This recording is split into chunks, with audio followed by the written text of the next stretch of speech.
મુંબઈ ટ્રેનમાં થતી ગૌમાંસની હેરાફેરીનો પર્દાફાશ થયો છે। ગોલ્ડન ટેમ્પલ ટ્રેનમાંથી મળી આવ્યો છે ગૌમાંસનો આ જથ્થો। ટ્રેનના ડબ્બામાંથી 1300 કિલો ગૌમાંસનો જથ્થો ઝડપાયો છે। જીવદયા સંસ્થાને માહિતી મળતા પોલીસની મદદ લેવાઈ છે। ટ્રેનમાં ચેકિંગ કરતા 16 પેકિંગ બોક્સમાં આ ગૌમાંસનો જથ્થો હતો। ગૌમાંસનો આ જથ્થો અમૃતસરથી મુંબઈ મોકલાઈ રહ્યો હતો। રવિ અમારી સાથે જોડાઈ ગયા છે। રવિ, ગૌમાંસનો જથ્થો જે ઝડપી પાડવામાં આવ્યો છે, સાથે કોઈની ધરપકડ થઈ છે, કોઈ માહિતી?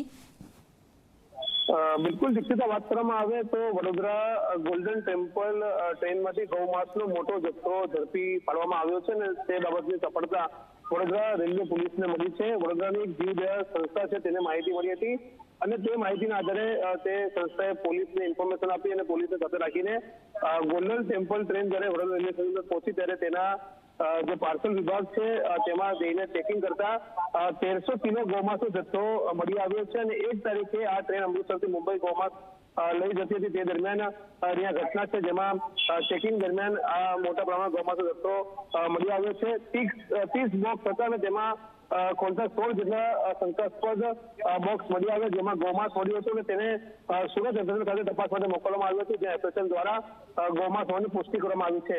હાલમાં આ પાર્સલ કોને મોકલ્યું હતું અને ક્યાંથી મોકલ્યું હતું અને ક્યાં જયું હતું તે દિશામાં આરપીએફ જે રેલવે પોલીસ છે જીઆરપી તેના દ્વારા તપાસ શરૂ કરવામાં આવી છે। કોઈ આરોપી હજી સુધી ધરપકડ નથી, પરંતુ આ ગૌમાંસનો જથ્થો ક્યાંથી આવ્યો તો તે દિશામાં પોલીસ વધુ તપાસ કરી રહી છે। જી દીક્ષિતા। બિલકુલ, આભાર આપનો। આપની પાસેથી અપડેટ્સ લેતા રહીશું।